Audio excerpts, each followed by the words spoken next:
Salam damai sejahtera bagi kita semua. Garis besar pelajaran sekolah Sabat yang kelima dengan judul Murka dari Kasih Ilahi. Ada pandangan yang mengatakan bahwa Tuhan dalam perjanjian lama adalah Tuhan yang murka. Lalu kemudian Tuhan dalam perjanjian baru adalah Tuhan yang pengasih. Akan tetapi kita mengetahui bahwa Tuhan dalam perjanjian lama adalah Tuhan yang sama juga dalam perjanjian baru. Kemudian bagaimana memahami Tuhan yang murka dan pada saat yang sama Tuhan yang pengasih. Saya akan membawakan garis besar pelajaran sekolah Sabat dari hari per hari untuk memudahkan kita memahami pelajaran minggu ini. Judul pertama yaitu berduka karena kejahatan, fokus pelajaran hari Minggu. Tuhan itu membenci kejahatan. Dalam pelajaran kita ada dua alasan mengapa penulis menyebutkan bahwa Tuhan membenci kejahatan. Pertama, karena kejahatan itu selalu melukai atau menyakiti makhluk ciptaan Tuhan yang lain, yang dikasihinya. Lalu yang kedua, oleh karena kejahatan adalah bentuk pemberontakan manusia terhadap Tuhan. Jadi jika kita melihat di dalam Alkitab, Tuhan murka terhadap manusia, sesungguhnya murkanya itu ditujukan terhadap pelanggaran yang sudah dilakukan atau terhadap kejahatan yang dilakukan. Kalau kita membaca Alkitab, maka kita akan melihat siklus pemberontakan bangsa Israel. Pertama, mereka melakukan yang jahat di hadapan Tuhan. Mereka sebagai bangsa pilihan Tuhan. Lalu kemudian Tuhan menarik diri dari mereka oleh karena tindakan manusia itu sendiri.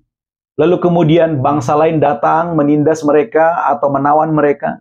Lalu bangsa itu yang ditawan itu berseru kepada Tuhan meminta pertolongan. Kemudian Tuhan datang menolong mereka dan membebaskan mereka.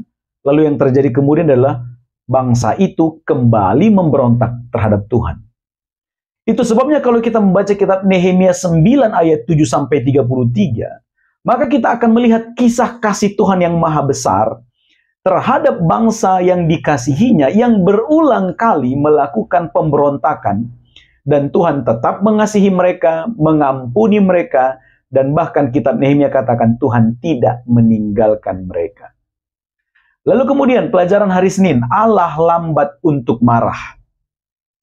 Ketika kita membaca kisah Yunus pada waktu dia akhirnya tiba di Niniwe, kemudian dia menyampaikan pekabaran agar bangsa itu bertobat. Dan benar, bangsa itu bertobat dan Tuhan tidak jadi menghukum mereka.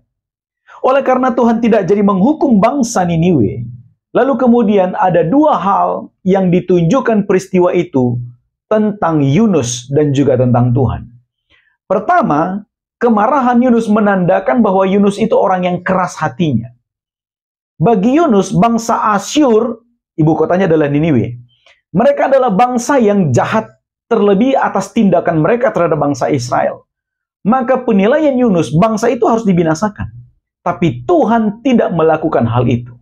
Jadi kemarahan Yunus menandakan bentuk kekerasan hati Yunus.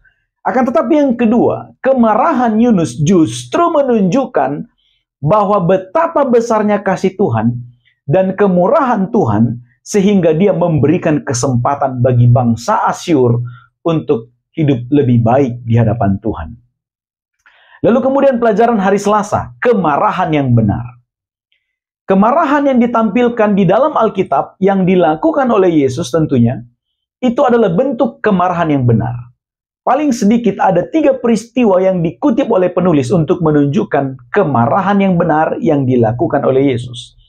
Pertama dalam kitab Matius pasal 21 ayat 12-13, ketika Yesus marah pada waktu bait suci digunakan sebagai tempat untuk berjualan, yang seharusnya bait suci digunakan untuk memohon pengampunan dari Tuhan, tapi justru digunakan untuk menipu dan untuk mencari keuntungan sendiri. Dan Yesus marah dalam peristiwa itu.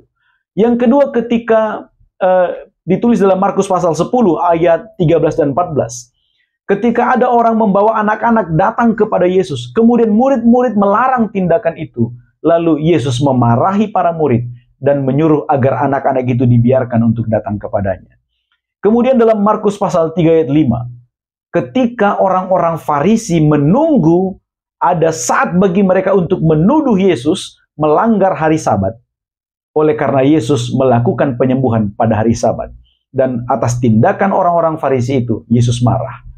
Ini adalah kemarahan yang benar yang didasarkan oleh kasih Tuhan atas tindakan-tindakan yang keliru yang dilakukan oleh manusia. Lalu pelajaran hari Rabu, Allah tidak menindas dengan kemauannya sendiri. Dalam Ratapan 3 ayat 32 sampai 33, mengatakan bahwa Tuhan itu menindas bukan karena kemauannya sendiri. Artinya penindasan itu tidaklah rencana yang datang dari hati Tuhan.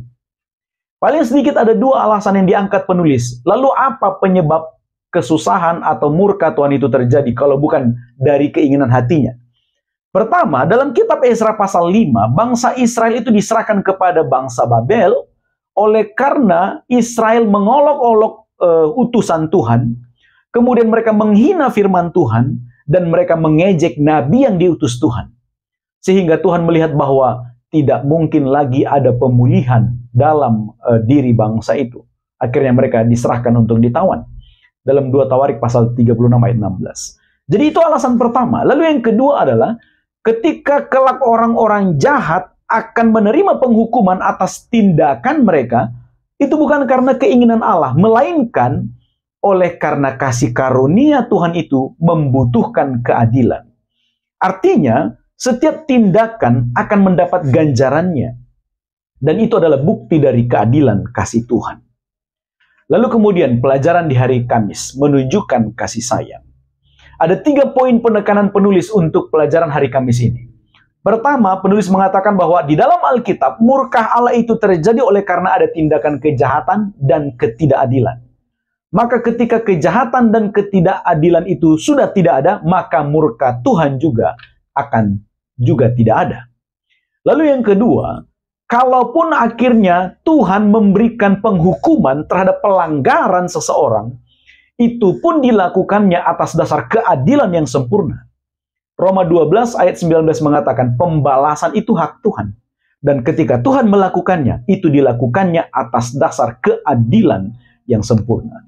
Lalu yang ketiga, meskipun Allah melakukan penghukuman atas ketidakadilan dan kejahatan yang dilakukan oleh manusia, akan tetapi pada saat yang sama, Kristus menyediakan jalan keselamatan bagi setiap orang yang percaya kepadanya.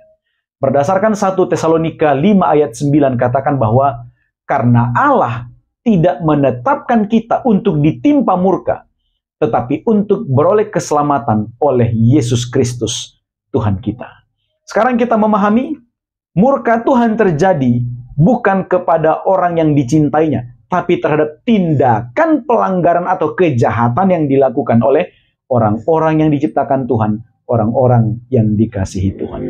Inilah garis besar pelajaran Sekolah Sabat untuk minggu ini. Semoga menolong Anda memahami pelajaran ini ketika Anda mempelajarinya secara pribadi di tempat masing-masing. Terima kasih, Tuhan memberkati.